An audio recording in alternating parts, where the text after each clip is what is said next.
That's Zac playing a rowdy, hard-partying frat boy who is the head of his fraternity. TMZ reports Zac was a no-show on the movie set a number of days. Again, we've reached out to his rep.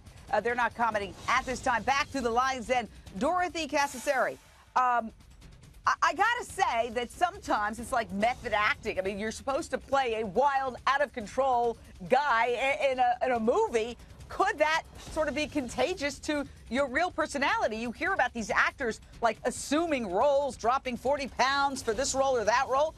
Could this have been sort of not his fault in that sense if it's true?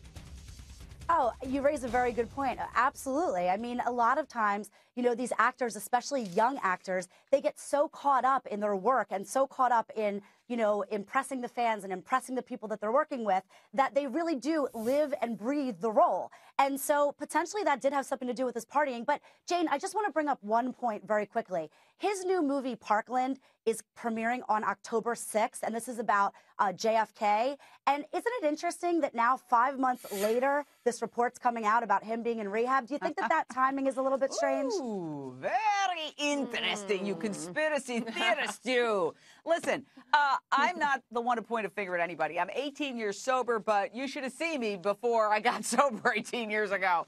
Before anybody says, hey, this is none of our business, move on, nothing to see here.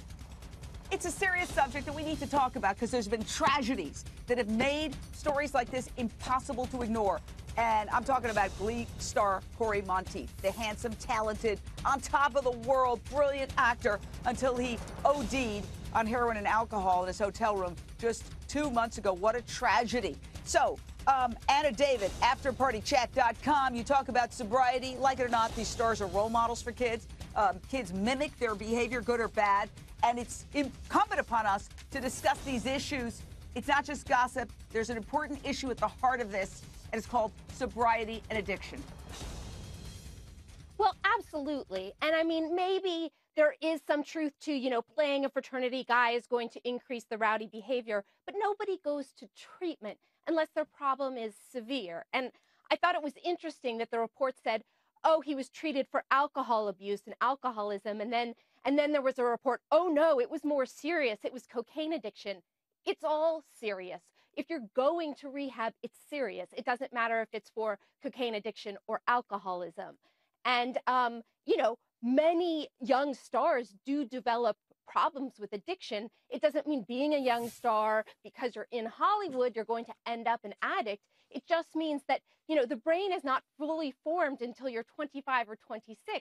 Zac Efron, you know, launched to worldwide fame at the age of 19. There's a lot coming at you, a lot to do with ego and validation.